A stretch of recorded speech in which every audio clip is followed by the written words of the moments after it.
Hello everyone, welcome to my channel. This is Priya Bhargav. Today we are going to do Neo-Freudian psychodynamic theories. This is a subsection of Unit 2 approaches to counseling, psychodynamic and cognitive approaches. Unit 2 is from Block 2, Group B, MPCE 022, Assessment in Counseling and Guidance. So friends जिन्होंने अभी join किया है उनके लिए ये information है. जहाँ पे भी आपको रेड मार्क दिखता है वो प्रीवियस एग्ज़ाम में आ चुका है और आगे भी आने की फुल चांसेस हैं. सो इसको बहुत अच्छे से करिएगा. जिन्होंने सब्सक्राइब नहीं किया वो सब्सक्राइब करें, शेयर करें और लाइक करना ना भूलें. न्यू-फ्रूडियन साइकोडायनामिक थ्योरीज़ वो थ्योरीज़ हैं जो नई साइको एनालिसिस के बेसिस पे बनाई गई थी और इन थ्योरीज़ को न्यू-फ्रूडियन कहने का रीज़न ये था कि इन्होंने साइको एनालिसिस का एक नया पार्ट देखा था. ये जितनी भी थ्योरीज़ आप पढ़ेंगे इसमें साइकोसेक्सुअल डेवलपमेंट जिसके ऊपर फ्रूड ने सबसे ज़्यादा काम किया था उसके अलावा इन्होंने हट के सोचा और सोशियो साइकोलॉजिकल कंपोनेंट्स ऐड किया. तो that is why they are called psychodynamic theories और न्यू-फ्रूडियन थ्योरीज़ के नाम से भी जानी जाती हैं. सो जो जितनी भी ये थ्योरीज़ हम पढ़ेंगे इनका रूट तो साइको एनालिटिक थ्योरीज़ ही है, लेकिन टाइम के साथ ये अलग अलग सेपरेट होती गई और अपनी नई थ्योरीज़ बनती गई इनकी. इसमें 3 कैटेगरीज हैं न्यू-फ्रूडियन साइकोडायनामिक थ्योरी में. कार्ल जंग के ऊपर हम पढ़ने वाले हैं, देन अल्फ्रेड एडलर के बारे में पढ़ने वाले हैं एंड कैरन हॉर्ने के बारे में पढ़ने वाले हैं. So this is going to be too big. Karen Horney. So ये 3 थ्योरीज़ हैं जो न्यू-फ्रूडियन साइकोडायनामिक थ्योरी की अंडर आ रही हैं. तो कार्ल जंग, कैरन हॉर्ने और Alfred Adler. So one by one हम इनको सबको लेने वाले हैं. आज थोड़ा बड़ा जाने वाला है ये video, so sit tight. Karl जंग, जैसे इसमें रेड मार्क है यानी ये प्रीवियस एग्ज़ाम में आ चुका है, तो इन्होंने ये बोला था कि इनकी जो भी थ्योरी है इसमें इन्होंने चाइल्डहुड को, इंडिविजुअल चाइल्डहुड पे बहुत ज़्यादा जोर दिया है और ये ही इनकी थ्योरी का मेन पॉइंट है बेसिकली. सो इस थ्योरी को 2 सेक्शंस में डिवाइड किया है. एक ह्यूमन नेचर के ऊपर और मेजर कंस्ट्रक्ट्स क्या क्या हैं उसके ऊपर डिवाइड किया गया है. तो ह्यूमन नेचर में ये बताते हैं कि जो साइकी होती है, ह्यूमन साइकी होती है, वो 2 चीज़ों का कॉम्बिनेशन होती है, कॉन्शियस एंड अनकॉन्शियस. ये अगर फ्लो चार्ट देखें आप, थोड़ा मिट सा गया है लेकिन फिर भी कुछ दिख रहा होगा आपको. जो ह्यूमन साइकी है वो 2 सेक्शंस में होती है, कॉन्शियस एंड अनकॉन्शियस. अनकॉन्शियस के फिर 2 पार्ट होते हैं, पर्सनल एंड कलेक्टिव. सो इन्होंने यही चीज़ यहाँ पे बताया हुआ है. और जो पर्सनल एंड कलेक्टिव में भी कलेक्टिव सेक्शन देखे, अनकॉन्शियस का जो कलेक्टिव है, कॉन्शियस अनकॉन्शियस एंड अनकॉन्शियस के कलेक्टिव एंड पर्सनल था.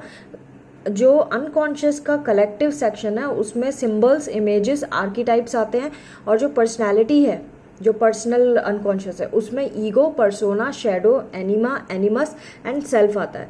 तो हम इन सब के बारे में पढ़ने वाले हैं वन बाय वन क्या क्या चीज़ें हैं. तो जो पर्सनैलिटी है उसमें हर एक जो कंपोनेंट है जिसका वो बना हुआ है उसके बारे में इन्होंने बात की है. जैसे कि ईगो जो होता है ये कॉन्शियसनेस की फील्ड है जो एक जितने भी कंटेंट हम पढ़ेंगे उसको सबको रिलेट करती है, ये मेंटेन करती है. तो हमारा जो फर्स्ट हाफ होता है लाइफ का, किसी भी इंडिविजुअल का, उसमें ईगो जो होती है वो हमें सेल्फ से सेपरेट करती है, हमें खुद से सेपरेट करती है. शुरू के हाफ पार्ट जो हमारी लाइफ का होता है, और जो लाइफ का बाद का पार्ट है उसमें हमारा जो सेल्फ है वो ईगो से कनेक्ट हो जाता है. तो ये जो जब ये पूरा प्रोसेस जो है ईगो से सेपरेट हो रहा, ईगो से फिर से कनेक्ट हो रहा, इसको प्रोसेस ऑफ इंडिविजुअलाइजेशन कहते हैं. Individuation, process of individuation. Now persona क्या है? पर्सोना पर्सनालिटी का दूसरा पार्ट है. पर्सोना होता है जो हम कॉन्शियस रोल प्ले करते हैं दुनिया के सामने हम अपने आप को क्या दिखाते हैं, वो हमारा पर्सोना होता है. तो ये कैसे बना है? ये बना है जब पेरेंट्स और सोसाइटी हमारे ऊपर कुछ रूल्स डाल देते हैं, कुछ हमें तमीज़ सिखा देते हैं, हमें कुछ मॉरल वैल्यूज़ दे देते हैं.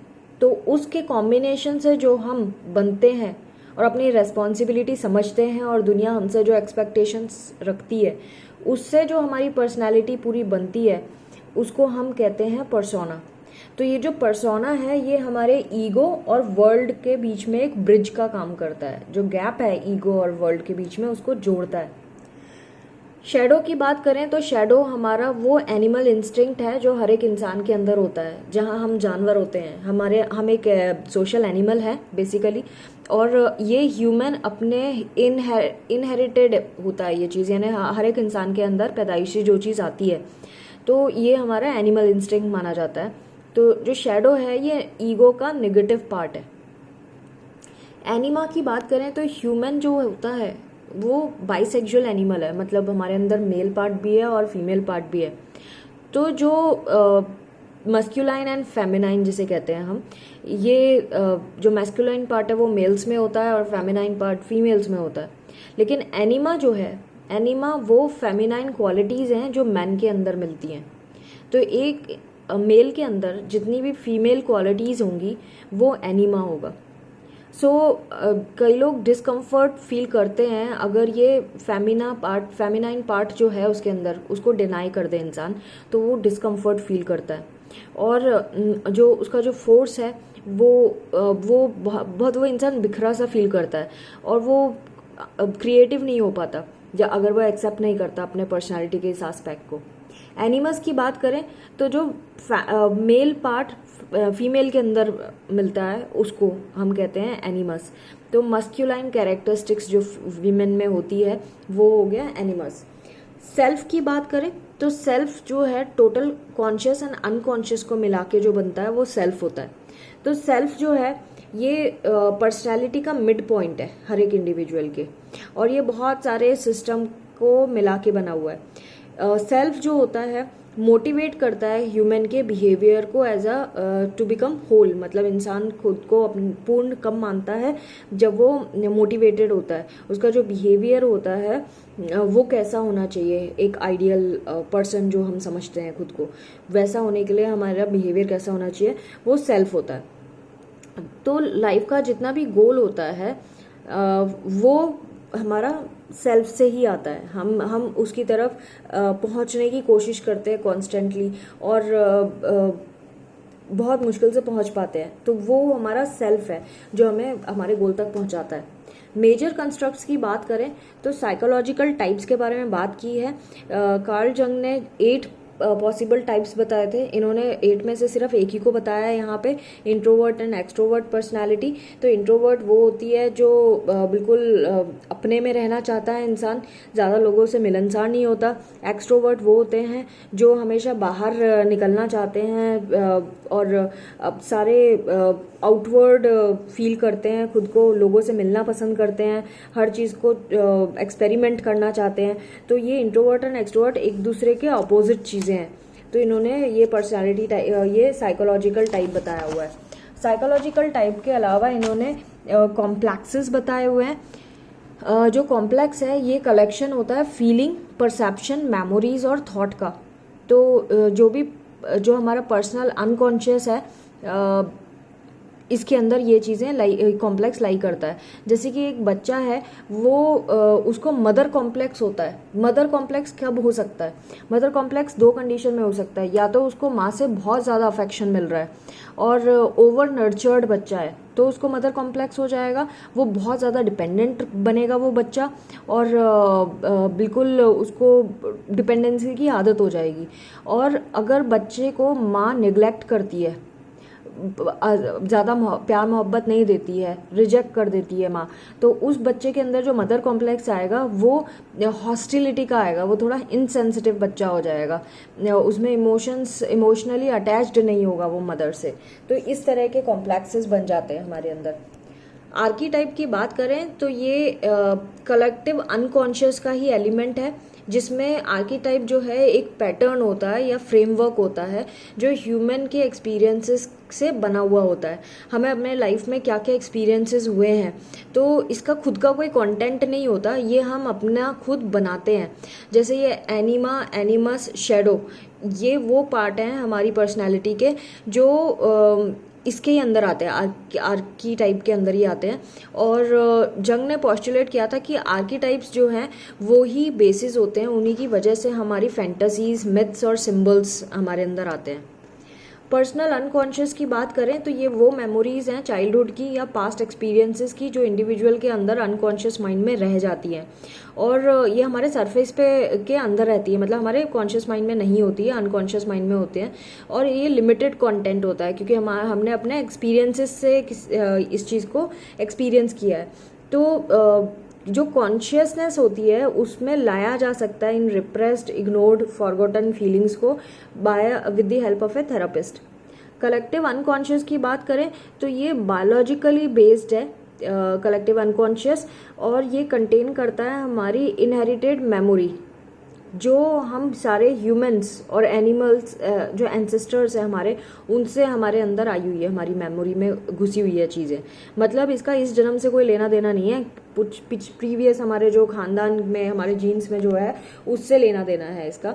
सारे जो ह्यूमन बींग्स होते हैं कम या ज़्यादा कलेक्टिव अनकॉन्शियस उनके अंदर होती ही है, और इंडिविजुअल्स के जो पर्सनल एक्सपीरियंसेस है वो बहुत ज़्यादा इन्फ्लुएंस करते हैं कलेक्टिव अनकॉन्शियस को। तो ये जंग की जो थ्योरी है उसमें हम ये देखेंगे ये फ्रूड से बहुत अलग है। किस लेवल पे? स्ट्रक्चर ऑफ पर्सनालिटी, यहाँ पे इन्होंने पर्सनालिटी का स्ट्रक्चर कैसा दिया है, और प्रोसेस ऑफ डेवलपमेंट, इन दो चीज़ों में अलग है। जंग का जो व्यू था पर्सनालिटी को लेकर ये ज़्यादा कॉम्प्लेक्स है एज कम्पेयर टू फ्रूड, ये पूछा जा सकता है एग्जाम में।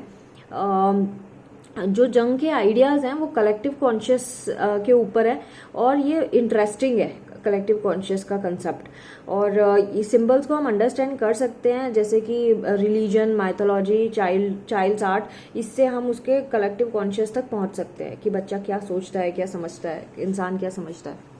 ये तो था कार्ल जंग की जो पहली नियो फ्रूडियन थी। अब हम सेकंड नियो फ्रूडियन के बारे में करने जा रहे हैं जो है अल्फ्रेड एडलर। देखिए रेड मार्क है, यानी एग्जाम में ये आ चुका है और आगे भी आने की चांसेस है। इनफैक्ट ये जो ये आर की टाइप ये सब मैं बता रही हूँ ये इंडिविजुअली भी 3 मार्कर में आ सकता है। Now coming to Alfred Adler, इन्होंने एक ग्रुप बनाया था जिसको इंडिविजुअल साइकोलॉजी कहते हैं। ये इनका खुद का ग्रुप था। इसमें ये 2 सेक्शंस में डिवाइड करते हैं अपनी थ्योरी। एक basic concepts and counselling process कैसे होता है, ये सबसे बड़ा सेक्शन है इस टॉपिक का, आज के वीडियो का। तो बेसिक कॉन्सेप्ट्स में अगर हम बात करें तो इंडिविजुअल साइकोलॉजी के ऊपर इन्होंने बात की है ह्यूमन बीइंग के, कि हम जब हमारा जन्म जब होता है तो हम इन्फीरियर फील करते हैं। और क्यों इन्फीरियर फील करते हैं? क्योंकि हम फिजिकली बहुत ज़्यादा डिपेंडेंट होते हैं किसी और पर, यानी मदर के ऊपर, या जो भी हमारा पालन पोषण कर रहे हैं छोटे में, और हमारी साइज छोटी होने की वजह से भी हमें इन्फीरियरिटी का कॉम्प्लेक्स आ जाता है। तो यही इन्फीरियरिटी हमें मोटिवेट करती है कि हम मास्टरी, अपने एनवायरनमेंट पे मास्टरी हासिल करें। इसीलिए बच्चा पलटना सीखता है, चलना सीखता है, क्रॉल करता है। तो ये क्यों सीखता है? क्योंकि वो मोटिवेटेड है। वो मोटिवेटेड है कि उसको डिपेंडेंट नहीं रहना, उसको इन्फीरियरिटी फीलिंग से निकलने के चक्कर में ऐसा करता है।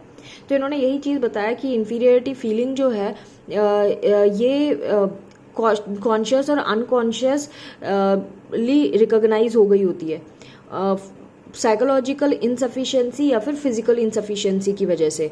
क्योंकि बच्चे साइकोलॉजिकली भी डिस्टर्ब है, यानी रोने लगा बच्चा तो उसको फिर भी मम्मा चाहिए, गिर गया तो भी मम्मा चाहिए। मतलब एक मेंटल चीज़ थी और एक फिजिकल चीज़ थी, साइकोलॉजिकल चीज़ थी और एक फिजिकल चीज़ थी। दोनों इनसफिशिएंसी होने की वजह से मदर चाहिए होती है बच्चे को। तो वही चीज़ बता रहा है कि इन्फीरियरिटी फीलिंग की वजह से जो कॉन्शियस और अनकॉन्शियस वे में दिमाग में बैठ जाता है, उस वो फीलिंग है जो हमें मोटिवेट करती है। हर एक चाइल्ड को ये एक्सपीरियंस होता है हेल्पलेस का, उसकी साइज और डिपेंडेंसी की वजह से। तो 3 सोर्सेज हैं उसकी फीलिंग के। बायोलॉजिकल डिपेंडेंसी है, उसकी जो इमेज है यूनिवर्स के रेस्पेक्ट में, यूनिवर्स इतना बड़ा और हम इतने छोटे। ऑर्गेन इन्फीरियरिटी की वजह से, क्योंकि ऑर्गेन्स अभी ढंग से काम नहीं करते। तो ये इन्फीरियरिटी फीलिंग जो होती है ये कोई एबनॉर्मेलिटी नहीं है, लेकिन मोटिवेशन है एक तरह का, जो इम्प्रूवमेंट की तरफ है, कि वो इम्प्रूव होना चाहता है। तो चाइल्ड का मोटिवेशन होता है कि इन्फीरियरिटी फीलिंग को दूर करने के लिए वो अपनी डेवलपमेंट पे ध्यान दे और डेवलप हो। सेकंड जो इसमें पॉइंट है वो है सुपीरियरिटी फीलिंग। सुपीरियरिटी फीलिंग का मतलब किसी से कंपटीशन करना या फिर कहीं बहुत परफेक्ट होने की कोशिश करना नहीं है। सुपीरियरिटी का मीनिंग होता है बर्थ से डेथ तक अपने आप को पहचानना, अपने आप को रिकॉग्नाइज करना। और और पर्सन जो है वो अपने डेवलपमेंट की तरफ बढ़ेगा हायर स्टेज, जिसमें फिजिकल डेवलपमेंट, साइकोलॉजिकल डेवलपमेंट, उसके बारे में इन्होंने बात की है। तो वो ये बात की है इन्होंने। सोशल इंटरेस्ट की बात करें तो सोशल इंटरेस्ट, ये थर्ड पॉइंट होगा इसका, कि सोशल इंटरेस्ट में ये कि इंडिविजुअल जो है वो सोसाइटी की हेल्प करना चाहता है, परफेक्ट सोसाइटी उसका गोल होता है। तो वो हमेशा ऐसे दूसरों के वेलफेयर के बारे में सोचता है। और सोशल इंटरेस्ट जो होता है उसका बिहेवियर में, वो cooperation, social interpersonal relation, group membership, empathy, ये सारी चीज़ें इसमें आ जाती है सोशल इंटरेस्ट के अंदर। लाइफस्टाइल के ऊपर बात करें तो लाइफस्टाइल का मतलब है कि इंसान अपने लाइफ में कुछ प्रिंसिपल्स को फॉलो करता है पर्सनालिटी फंक्शन के लिए। हर एक इंसान खुद को यूनिक समझता है और यूनिकनेस हर एक इंसान के अंदर होती है। हर एक पर्सन का अपना गोल होता है और वो कोशिश करता है उस गोल को अचीव करने के लिए। और सबके अपनी अपनी लाइफ की स्टाइल होती है, डिफरेंट वेज होते हैं लाइफ के पूरे टाइम में कि वो अपना लाइफ का कोर्स कैसे करना चाहता है, पूरा जर्नी लाइफ की कैसे तय करना चाहता है, वो लाइफ स्टाइल होती है। और कैसे वो अपनी प्रॉब्लम्स को फेस कर रहा है, ये भी लाइफ स्टाइल के अंदर ही आता है। बर्थ ऑर्डर की बात करें तो ये जो बच्चे का बर्थ ऑर्डर है, मतलब वो कौन से नंबर का बच्चा है फैमिली में, उसके ऊपर डिपेंड करता है कि उसकी पर्सनैलिटी कैसी होगी। तो इन्होंने, ये बहुत इंपॉर्टेंट है बर्थ ऑर्डर, ये आ चुका था मेरे एग्जाम में आया था, तो आपके में भी आए ना आए, कांट से। तो बर्थ ऑर्डर की बात करें तो एडलर ने बताया था कि जो सबसे बड़ा बच्चा होता है उसको बहुत सारी अटेंशन मिलती है, क्योंकि वो अकेला है, उसको बहुत ज़्यादा अटेंशन मिलने की वजह से वो स्पॉइल्ड चाइल्ड बन जाता है, एक बिगड़ा हुआ बच्चा बन जाता है, जो आगे जाके डिपेंडेबल हो जाता है और हार्ड वर्किंग हो जाता है। अगेन उन्होंने ये बताया कि अगर कोई नया सिबलिंग आ जाता है, मतलब एक और बेबी, सेकंड बेबी जब बर्थ लेता है, तो उसको इन्फीरियरिटी कॉम्प्लेक्स आना शुरू हो जाता है बड़े बच्चे के अंदर, क्योंकि सारी जो अटेंशन है वो अब छोटे बच्चे को मिल रही है। तो जो पेरेंट्स डिस्ट्रीब्यूटेड हो जाते हैं और न्यूबॉर्न की वजह से, तो इस वजह से उसको इन्फीरियरिटी आने शुरू हो जाती है। इसको ऐसा लगता है बड़े बच्चे को जैसे उसकी पोजीशन किसी ने छीन ली है और अब वो फैमिली में स्पेशल नहीं रहा, उसकी जगह पे कोई और स्पेशल आ गया है। अगर कोई सेकंड चाइल्ड है तो सेकंड चाइल्ड का कैसा बिहेवियर होता है? जो नया बच्चा आया है वो, उसको मालूम होता है कि ऑलरेडी यहाँ पे एक बच्चा है, ऑलरेडी एग्जिस्ट करता है कोई उसी के जैसा, तो वो इस चीज़ को एक्सेप्ट कर लेता है कि दूसरा पर्सन उसकी लाइफ में एग्जिस्ट करता है। और ये जो सेकंड बॉर्न होता है ये हमेशा अपने आप को रेस में मानता है, वो हर चीज़ में रेसिंग लगाता है, हर चीज़ उसको भी वैसे ही चाहिए जैसे बड़े भाई बहन की है। तो वो हमेशा अपनी पोजीशन के लिए युद्ध करता रहता है और कांस्टेंट कंपटीशन दोनों सिबलिंग्स में बना रहता है। और यही लाइफ में डिफरेंट वेज उनको लाइफ की शेप दे देता है, डिफरेंट वेज में। सेकेंड चाइल्ड जो होता है वो, उसको मोर अटेंशन मिलने लगती है और दोनों के बीच में फाइट भी बहुत होती है बड़े भाई बहन के साथ। मिडिल चाइल्ड की बात करें तो उसको ऐसा लगता है कि वो एक सैंडविच है, सैंडविच की तरह दो बड़े और छोटे के बीच में पिस रहा है और पेरेंट्स ने उसको बहुत ज़्यादा सप्रेस करके रखा है। और इसीलिए इसका जो एटीट्यूड है वो विक्टिम की तरह होता है, इल ट्रीटमेंट की वो फील करता है और उसको ऐसा लगता है कि उससे सब कुछ छिन रहा है, वो डिप्राइव्ड है बहुत सारी चीज़ों की, उसके पास बहुत सारी कमियां हैं। और ये पुअर मी वाला उसके अंदर एक सोच आ जाती है मिडिल वाले चाइल्ड के अंदर। और जब ये बड़ा होता है तो एक प्रॉब्लम चाइल्ड बन जाता है और ज़्यादा या फिर बहुत ज़्यादा इजी गोइंग भी बन सकता है, बहुत ज़्यादा सोशल भी हो सकता है। सबसे यंगेस्ट बच्चे की बात करें तो ये सबसे ज़्यादा पैम्पर्ड बच्चा होता है और इसको बहुत ज़्यादा अटेंशन मिलती है फैमिली की। और जब ये ग्रो होता है तो ये अपने डिसीजन खुद ले पाता है और डिफरेंट इसके व्यूज़ होते हैं, बाकी फैमिली मेम्बर से हट के सोचता है ये, और ये वही करता है जो ये सही समझता है।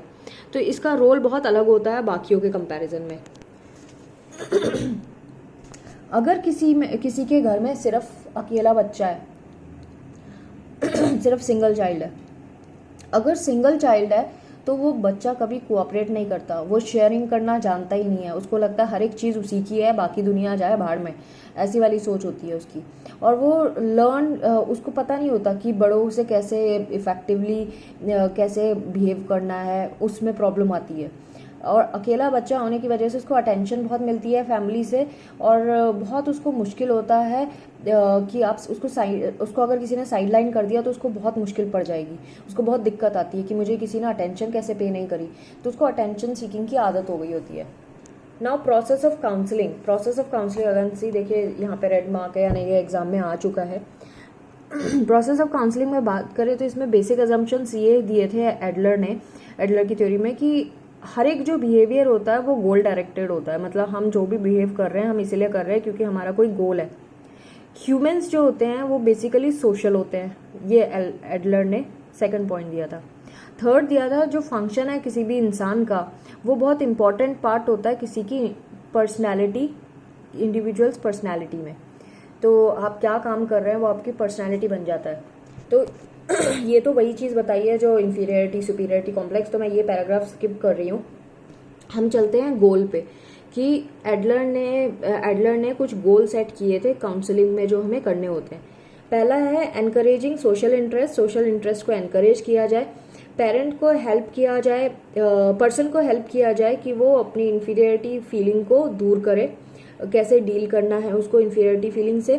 थर्ड, उसके क्लाइंट का जो व्यूज़ हैं उसको मॉडिफाई करना, ये काउंसलिंग का गोल होना चाहिए। फोर्थ गोल होना चाहिए कि क्लाइंट इक्वल फील करे दूसरों के साथ, ऐसे अपने आप को इन्फीरियर ना समझे, बराबर फील करे सबके साथ, और उसकी जो फॉल्टी मोटिवेशन है उसको चेंज करना गोल होना चाहिए। और जो क्लाइंट है वो अवेयर रहे कि क्या वो सोसाइटी को कंट्रीब्यूट कर सकता है उसके बारे में। तो ये जो फेजेस हैं वो इन्होंने बताया, फर्स्ट फेज में क्या करना चाहिए काउंसलर को, सेकंड फेज में क्या, ऐसे करके इन्होंने पूरे के पूरे 6 फेजेस दिए हैं। फर्स्ट है एस्टैब्लिशिंग द रिलेशनशिप। सबसे पहला काम होता है काउंसलर का कि वो क्लाइंट के साथ एक अच्छी रिलेशनशिप बनाए, केयरिंग, फ्रेंडलीनेस, इस तरह का दोस्ती बनाए क्लाइंट के साथ, सो दैट जो क्लाइंट है उसको इस अपनी प्रॉब्लम शेयर करने में, बताने में दिक्कत ना हो, अपने इश्यूज, उसकी सोच, वो किस तरह से सोचता है वो बता सके। पूरा एम्फेसिस जो काउंसलर का होता है वो पर्सन के ऊपर होना चाहिए, नॉट ऑन दी प्रॉब्लम्स नहीं डिस्कस करनी है, पर्सन को समझने की कोशिश करना है। हमारा मेन आइडिया ये होना चाहिए। जब पॉजिटिव रिलेशन बन जाता है इनिशियल फेज में, तो जो हमारा एम्फेसिस होता है वो क्लाइंट के एक्सपीरियंसेस पे होगा, क्या टेक्निक्स यूज़ की जा सकती है उसके ऊपर, उस पे होगा, और जो टेक्निक यूज़ की गई हैं क्लाइंट को कौन सी टेक्निक यूज़ करनी है, उस क्लाइंट के ऊपर कौन सी टेक्निक अप्लाई होगी, उस पे होना चाहिए। तो मेन टेक्निक जो यूज़ होंगी इस फेज में वो होगी लिसनिंग एंड एम्पैथी की। हम सुनेंगे क्लाइंट को एक्टिव लिसनिंग से और पैसिव लिसनिंग से, दोनों तरह की लिसनिंग करेंगे, और एम्पैथेटिक भी होंगे हम उसके साथ। तो ये जो केयरिंग वे होगा थेरेपिस्ट का, वो उसको अंडरस्टूड फील कराएगा, एक्सेप्टेड फील कराएगा क्लाइंट को, और क्लाइंट एज अ रिजल्ट क्या करेगा, ज़्यादा बेटर इसको समझ आएगा कि हाँ मुझे कोई अटेंशन पे करता है। उसकी एक्सपेक्टेशंस जो होगी थेरेपिस्ट से वो उसको आगे और गोल सेट करने में हेल्प करेंगी। सेकंड फेज है कि हम एक्सप्लोर करेंगे individual dynamics, subjective and objective interview लेंगे हम, और उसमें पता लगाने की कोशिश करेंगे कि क्लाइंट के साथ क्या क्या किया जा सकता है। सब्जेक्टिव इंटरव्यू में क्लाइंट से पूछा जाएगा उसकी स्टोरी के बारे में, एक्टिव लिसनिंग होगी, और उसके जो उसको क्या फैसिनेट करता है, उसका इंटरेस्ट क्या है, उसको कौन सी चीज़ उसको सोचने पे मजबूर कर देती है, ये वाली चीज़ें हमें ध्यान देनी पड़ेगी थेरेपिस्ट को, ये बहुत इंपॉर्टेंट है। सेकंड पार्ट है ऑब्जेक्टिव इंटरव्यू। ऑब्जेक्टिव इंटरव्यू वो पार्ट है जहाँ पे हम उसकी प्रॉब्लम्स के डिटेल लेंगे, और हम मतलब थेरेपिस्ट लेगा, एंड वो असेस करेगा बहुत सारे डायमेंशंस उसकी लाइफ के, क्या क्या किस तरह से वो सोच रखता है, उसकी लाइफ में क्या क्या चीज़ें हैं, वो सारी चीज़ें हम देखेंगे। देन थर्ड चीज़ होगी कि हम उसकी ऑर्डिनल पोजीशन देखेंगे फैमिली में, वो अपनी कौन सी पोजीशन है उसके घर में, वो पहला बच्चा है कि आखिरी बच्चा है या बीच का बच्चा है, कैसा है फैमिली में, वो उस पर हम ध्यान देंगे।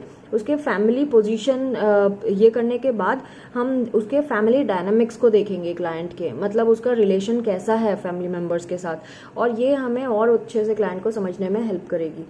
नेक्स्ट जो थेरेपिस्ट जो होगा वो उससे जितने भी उसके बचपन की चीज़ें हैं वो रिकलेक्ट करने के लिए बोलेंगे क्लाइंट से, और वो पूरी चीज़ें रिकलेक्ट करके हमें बताएगा उसके चाइल्डहुड की। और ये वो पीरियड है जिस टाइम पे किसी इंसान की पर्सनैलिटी बनती है और वो लाइफ में किस तरह से देखता है लाइफ को। वो जो क्लाइंट है वो बहुत सारे लाइफ के नोशंस रखेगा इस फेज़ में, और एक एक करके हम उसके नोशंस को समझने की कोशिश करेंगे। नेक्स्ट इसी में ही होगा कि थेरेपिस्ट जो होगा वो उसकी प्रायोरिटीज़ के बारे में बात करेगा। तो इन्होंने ये डिवाइड किया है बहुत सारी चीज़ें, जैसे किस किस तरह के लोग होते हैं, वो कौन ऐसे कौन से लोग, ये बहुत इंपॉर्टेंट है, ये भी एग्जाम में आता है कि पर्सन की प्रायोरिटीज़ कौन कौन सी होती है। ब्रॉडली उन्होंने बताया था 4 प्रायोरिटीज़। एक इंसान ऐसा होता है जो सुपीरियरिटी को ज़्यादा इंपॉर्टेंस देता है। आप कैसे आइडेंटिफाई करोगे कि वो इंसान सुपीरियरिटी को इम्पोर्टेंट देता है? आप देखोगे कि जिसका इंटरेस्ट लीडरशिप में है, जो लाइफ को मीनिंगलेस नहीं ले सकता, जो उनकी कंप्लेंट्स ये होती है कि वो बहुत ज़्यादा ओवरवर्कड हो गए हैं, ओवरबर्डनड हो गए हैं, ये उनकी प्रॉब्लम होगी। तो वो यानी कि वो ऐसे लोग हैं जो सुपीरियरिटी को ज़्यादा प्रायोरिटी देते हैं। नेक्स्ट टाइप का जो इंसान होता है वो होता है जिसको कंट्रोल चाहिए अपने हाथ में। आप कैसे जानोगे कि वो इंसान को कंट्रोल चाहिए? जब उसकी जो सिचुएशंस कैसी होगी, जब वो अपनी सिचुएशन को कंट्रोल करना चाहता है, वो हमेशा रेडी रहेगा दूसरों के ऊपर अपना कंट्रोल करने के लिए। उसको सक्सेस चाहिए, चाहे कुछ भी करे लेकिन उसको सक्सेस चाहिए। और उसको ये सक्सेस के लिए वो ये देखेगा कि लोग क्या कर रहे हैं, दूसरे लोग क्या कर रहे हैं, और दूसरे लोगों से वो अलग रहना चाहेगा। दूसरे लोगों से उसको कोई इंटरेस्ट नहीं रहेगा दूसरे लोगों में, वो सिर्फ अपनी सक्सेस के बारे में सोचेगा। नेक्स्ट जो पर्सन की प्रायोरिटी अगर होगी, अगर वो कंफर्ट को सीक करने वाला पर्सन है, इसको हम कैसे आइडेंटिफाई करेंगे? वो पेन को अवॉइड करेगा, वो प्रॉब्लम को फेस करना अवॉइड करेगा। जितने भी लेस प्रोडक्टिविटी भी होगी तो भी उसको ठीक लगेगा कि ठीक है जो भी हो रहा है ठीक है, इट्स ओके। उसको कोई इंटरेस्ट नहीं होगा कि थोड़ा और मेहनत कर ले या कुछ, और वो नहीं चाहेगा प्रॉब्लम को डील करना। नेक्स्ट टाइप का जो पर्सन है, 4th टाइप का, जो ये चाहते हैं, वो हमेशा दूसरों को प्लीज़ करना चाहते हैं, दूसरों को दूसरों से हमेशा असर्शंस लेना चाहते हैं, लोगों को इम्प्रेस करने के चक्कर में रहते हैं। ये लोग कैसे होते हैं? इनको रिजेक्शन बिल्कुल नहीं पसंद अगर कोई इनको रिजेक्ट कर दे तो, और ये हमेशा दूसरों को प्लीज़ करने की कोशिश करेंगे, हमेशा कॉम्प्लीमेंट चाहेंगे दूसरों से। और इन अटेंशन अगर इनको मिलती है, जरा सी भी अगर कोई अटेंड नहीं करता इनको, तो इनको रिजेक्शन की फीलिंग आनी शुरू हो जाती है। तो ये 4 कैटेगरी के लोग इन्होंने बताए हैं। थर्ड, ये होने के बाद सेकंड फेज जब कंप्लीट हो जाएगा तो थर्ड फेज आएगा। थर्ड फेज में हम जो थेरेपिस्ट है वो बिलीव करेगा कि हर एक ह्यूमन में एक पर्पस होता है, हर एक इंसान की लाइफ में एक पर्पस होता है। तो जो क्लाइंट है वो अपना पर्पस डिस्क्लोज करेगा, कैसा वो फील करता है, कैसा सोचता है, उसकी वैल्यूज़ क्या हैं, ग्रोथ एंड डेवलपमेंट के बारे में उसकी क्या सोच है। तो थेरेपिस्ट जो है उसको उसकी जो भी चीज़ें वो बताएगा उसे इंटरप्रेट करेगा कि क्लाइंट अपनी लाइफ में कहाँ जा रहा है, कौन से ऐसे स्टेप्स हैं जो नहीं लेने चाहिए थे, वो कौन सी अनवांटेड चीज़ों से वो कॉम्प्लेक्सिटीज से भागना चाहता है, जिससे छुटकारा पाना चाहता है। तो ये चीज़ें इंटरप्रेट करेगा थेरेपिस्ट, और एक उसको इम्पोज नहीं करके उसको ऐसे ही बताया जाएगा कि भाई मुझे ये ऐसा लगता है। तो उसको लेकिन उसके ऊपर ज़बरदस्ती नहीं करना क्लाइंट के ऊपर कि भाई नहीं जो मैंने बोला है वही सही है, ऐसा नहीं करना है। सो हम क्या करेंगे, क्लाइंट को उसकी मर्जी है क्लाइंट की, वो एक्सेप्ट करना चाहता है या उससे एग्री होना चाहता है कि नहीं होना चाहता है। तो क्लाइंट को इससे जब अंडरस्टैंडिंग मिलेगी तो उसको ये पता चलेगा उसके मोटिवेशन के बारे में, वो अपने मोटिवेशन को समझ पाएगा और बेटर तरीके से। 4th फेज है helping with reorientation. Helping with reorientation मतलब हम ये ओरिएंटेशन फेज होगा जिसमें म्यूचुअल एग्रीमेंट होगा थेरेपिस्ट और क्लाइंट के बीच में। क्लाइंट जो है वो अंडरस्टैंड करेगा अपने एक्शंस को, और अब तक तो क्लाइंट को ये समझ में आ जाएगा कि उसकी बिलोंगिंगनेस को समझ पाएगा, वो खुद की बिलोंगिंगनेस को, और बहुत हद तक वो सेटिस्फाई भी फील करेगा। क्लाइंट उसकी रीवैल्यूएट करेगा अपनी एक्सपेक्टेशंस को, अपने मोटिवेशंस को, क्या चीज़ें उसको गोल तक पहुंचने के लिए हेल्प कर रही हैं, कौन सी नहीं कर रही हैं, इसके बारे में समझ पाएगा। क्या एक्टिविटीज़ उसकी वर्क कर रही हैं और क्या नहीं कर रही हैं, क्या एक्टिविटीज़ उसकी हार्मफुल हैं उसके लिए, ये सब समझ पाएगा। और क्लाइंट जो है वो सोच पाएगा कि क्या चीज़ें सच में काम कर रही हैं। फेज़ 5 है एनकरेजमेंट प्रोसेस। एनकरेजमेंट प्रोसेस में जो थेरेपिस्ट है वो क्लाइंट को अवेयर कराएगा कि और कौन कौन से ऑल्टरनेटिव्स हैं जो क्लाइंट के लिए अवेलेबल हैं, उससे डिस्कस किया जाएगा, उसको फाइनल डिसीजन में पहुंचने में हेल्प किया जाएगा क्लाइंट को। और थेरेपिस्ट जो है उसको और अच्छे से अपने आप को समझने में हेल्प कराएंगे कि फाइनल डिसीजन वो किस तरीके से ले, क्या टर्न सही रहेगा। थेरेपिस्ट उसको इस बात के लिए भी हेल्प करेगा कि वो आइडेंटिफाई करेगा कि कौन से ऐसी सोच थॉट प्रोसेस है जो उसके लिए नुकसानदायक है, और कौन सी डिफरेंट एक्टिविटीज़ है जो टेक्निक्स हैं जो उस पर लगाई जा सकती हैं, जो उसको पर्पस दिला सकता है या पर्पस को अचीव करने में हेल्प कर सकता है। और फिर जब वो देखेगा कि उसकी लाइफ चेंज हो रही है, उसकी सिचुएशंस बदल रही हैं, तो अपने आप ही कॉन्फिडेंट फील करेगा। Phase 6 change in search for new responsibilities. जब क्लाइंट ने डिसीजन ले लिए, अपने गोल्स मॉडिफाई कर लिए, तो थेरेपिस्ट जो है क्लाइंट को सजेस्ट करेगा कि पूरे प्रोसेस को देखना है और पुराने पैटर्न में वापस नहीं जाना है जो उसके लिए हार्मफुल था, सिर्फ वो वही करे जो उसके लिए यूजफुल है। तो ये फेज उसका ऐसा रहेगा जहाँ पे उसको सोल्यूशन पता होगा और वो खुद से अपनी प्रॉब्लम का सोल्यूशन निकाल पाएगा। ये पूरा इसका प्रोसेस था। Now coming to Karen Horney, जो नियो फ्रूडियन का थर्ड थ्योरी है। अभी तक हम 2 थ्योरीज कर चुके हैं, कार्ल जंग की कर चुके हैं, अल्फ्रेड एडलर की कर चुके हैं। अल्फ्रेड एडलर का बहुत बड़ा सेक्शन अभी हमने कवर किया है। नाउ कैरन हॉर्ने का ये जो मैं अब बताने जा रही हूँ ये भी एग्जाम में आ चुका है मेरे, तो मैं मार्क नहीं कर पाई, बट बी श्योर कि आप ये भी पढ़ के जाए। कैरन हॉर्ने जो है ये अकेली फीमेल थी जिनका टेक्स्ट साइकोलॉजी की बुक में नाम आया है इनकी थ्योरी के बारे में। ये फ्रूड के काफ़ी अगेंस्ट मानी गई हैं। साइकोसेक्सुअल जो कंसेप्ट था फ्रूड का, उसको इन्होंने बिल्कुल कम्प्लीटली डिनाई किया है, जो मैंने प्रीवियस वीडियोस में बताया जब हमने कैरन हॉर्ने के बारे में बात की थी। ये देखती हैं, कैरन हॉर्ने ये बोलती हैं, इनकी थ्योरी ये बोलती है न्यूरोसिस पे इन्होंने एक नई लाइट डाली है। ये न्यूरोसिस को देखती हैं इस तरीके से कि जो इंसान की ये एक कोपिंग टेक्निक होती है न्यूरोसिस, और किस तरह से वो इंसान कंट्रोल चाहता है अपनी लाइफ में, वो एक तरीका है। तो कैरन हॉर्ने का कहना है कि जो पेरेंटल इंडिफरेंसेस होते हैं, यानी माता पिता के बीच में जो झगड़े वगैरह होते हैं, उस वजह से एडल्ट न्यूरोसिस होता है। और जो बच्चा किस तरह से उस चीज़ को परसीव कर रहा है, यानी माता पिता के बीच में जब इंडिफरेंसेस हैं तो बच्चा किस तरह से उसको ले रहा है, और कैसे उसके साथ ट्रीटमेंट हो रहा है, पेरेंट्स उसको कैसे ट्रीट कर रहे हैं, पेरेंट्स का उसके साथ बिहेवियर कैसा है, वो भी पेरेंटल इंडिफरेंस में आता है, वो भी मैटर करता है। जैसे कि उसको अगर अफेक्शन नहीं मिल रहा पेरेंट्स से और वार्मथ नहीं मिल रही है, पेरेंट्स जो है वो उसका मजाक उड़ा रहे हैं उसकी थिंकिंग की, या फिर उसको निगलेक्ट कर रहे हैं, उसके प्रोमिसेस उसको फुलफिल नहीं करके दे रहा है, तो इस वजह से न्यूरोटिक डिसऑर्डर्स इंसान में आ जाते हैं। तो बच्चे देखे कितने डेलिकेट होते हैं, और इसका बहुत ध्यान रखना चाहिए कि हम ऐसी कोई बात ना करें उनको कि उनको आगे जाके न्यूरोटिक डिसऑर्डर्स हो जाए। अगर कैसे कैसे होता है, अब हॉर्ने ने बताया जो 10 पर्टिकुलर न्यूरोटिक नीड्स थी जो मैंने एक वीडियो में कवर किया हुआ है, अगर आप प्रीवियस वीडियोस वॉच करते आ रहे हैं तो वो 10 neurotic needs to be loved वाला, और कैसे दूसरों को कंट्रोल करना है ये भी नीड है, और कैसे अपने आप को कंसीडरेट कराते रहना है ये भी एक नीड है। तो ये 10 ऐसी नीड्स हैं, तो वो कैसे कैटेगराइज हुई हैं वो इन्होंने बताया है। तो कोपिंग स्ट्रैटेजीज जो है ये 3 भागों में इन्होंने बांट दी है। कोपिंग स्ट्रैटेजीज जो होती हैं इसकी, फर्स्ट स्ट्रैटेजी कंप्लायंस है, सेकंड स्ट्रैटेजी जो है वो एग्रेशन है, थर्ड है विड्रॉल। अब इसी के बारे में हम डिटेल करने जा रहे हैं। जो फर्स्ट स्ट्रैटेजी कंप्लायंस के बारे में बात कर रहे हैं, इसका मतलब होता है मूविंग टूवर्ड स्ट्रैटेजी। इसको मूविंग टूवर्ड स्ट्रैटेजी भी कहते हैं कंप्लायंस को, या फिर सेल्फ एफिकेसिंग सोल्यूशन भी कहते हैं।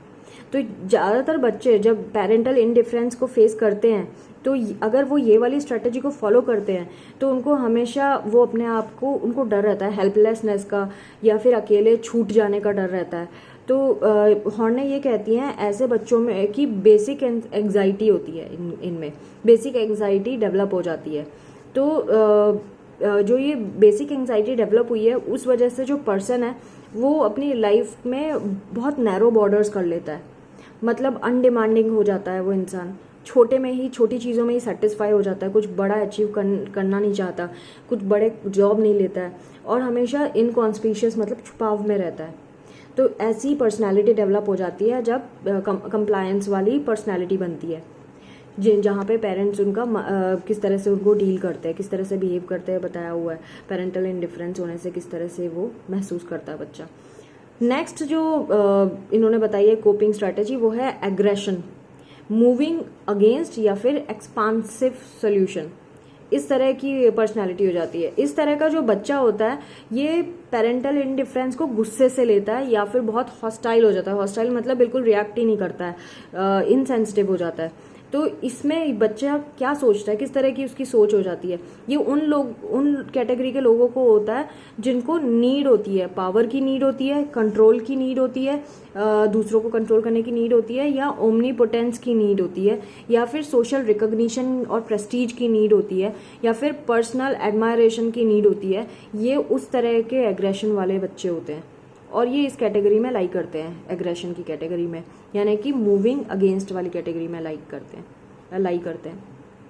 नाउ जो थर्ड कैटेगरी के हैं वो है विड्रॉल वाले, यानी कि मूविंग अवे या फिर रिजाइनिंग सोल्यूशन। सो यानी कि ये दूर जा, ऐसे बच्चे जो होते हैं ये ना तो एग्रेशन वाले होते हैं ना कंप्लायंस, ना तो ये हाँ में हाँ मिलाने वाले होते हैं या ना ही ये रिबेल होते हैं, ये बीच के होते हैं। तो ये जो बच्चे होते हैं ये पेरेंटल इंडिफरेंस को देखकर ये बच्चे प्रॉब्लम को सॉल्व करने की सोचते हैं, या खुद सेल्फ सफिशिएंट बन जाते हैं बच्चे। और इसमें न्यूरोटिक नीड्स जो हैं वो सेल्फ सफिशिएंसी की होती है, इंडिपेंडेंस की होती है, और परफेक्शन एंड अनअसाइलेबिलिटी की होती है, अनअवेलेबिलिटी की होती है। सॉरी, इसमें स्पेलिंग गलत लिखी हुई है, ये अनअवेलेबिलिटी वर्ड है, अनअवेलेबिलिटी की होती है। तो ये वो बच्चे होते हैं जो विड्रॉल वाले कैटेगरी में आते हैं। तो हॉर्ने ने ये बताया था कि जो न्यूरोटिक्स होते हैं ये इनकी जो नीड होती है वो बहुत सेंट्रल होती है इनकी एग्जिस्टेंस के लिए, मतलब इनकी नीड ही इनके लिए सबसे ज़्यादा इंपॉर्टेंट है, इनकी लाइफ का पार्ट है। इनकी पर्सनैलिटी थ्योरी जो हॉर्ने की थी वो इन्होंने फ्रूडियन का जो थॉट प्रोसेस था उसी को ही रीफॉर्मुलेट करके बनाई थी। इनकी ये हॉलिस्टिक अप्रोच को फॉलो करती हैं, ह्यूमनिस्टिक पर्सपेक्टिव को लेती हैं और ज़्यादा एम्फेसाइज करती हैं कल्चरल एंड सोशल इन्फ्लुएंसेस को, ह्यूमन ग्रोथ को, और सेल्फ एक्चुअलाइजेशन अचीव करने का पे ज़्यादा जोर देती हैं। हॉर्ने जो हैं वो हमेशा जैसे मैंने बताया इनकी टेक्स्ट बुक में यही अकेली हैं जिनकी थ्योरी आई है, अदरवाइज ऑल आर मेल्स, यही अकेली फीमेल है। इनका जो सेल्फ है वो कोर है और यही सेल्फ जो है यही हर एक इंसान की पोटेंशियल होती है। इन्होंने ऐसा बोला था, ये ऐसा बिलीव करती थी।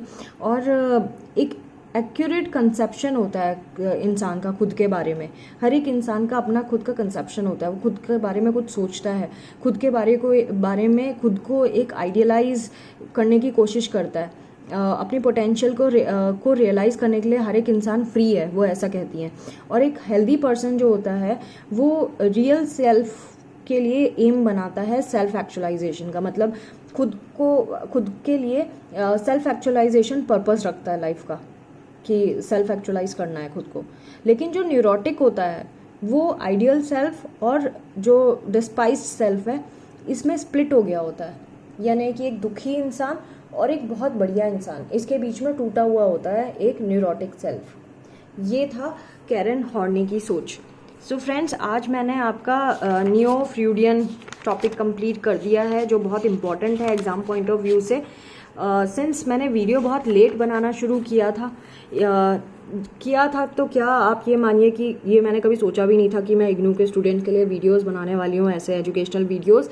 बट क्योंकि कोविड टाइम था, I had sufficient time to make video, तो मैंने इसीलिए वीडियोस बनाना शुरू किया। I know you have expectations from me कि मैं सारे सिलेबस का वीडियो बना दूँ, but this is to be honest this is near to impossible कि मैं 19 तारीख तक 022 को कवर कर पाऊँगी।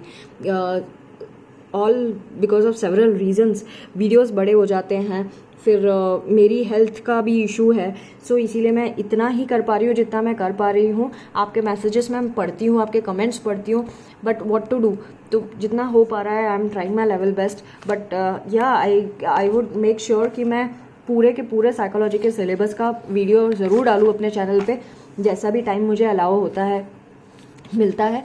सो I hope one day I would be able to do, and जो फ्यूचर में स्टूडेंट्स आएंगे उनके ज़रूर हेल्प हो पाएगी पूरी कंप्लीट तरीके से.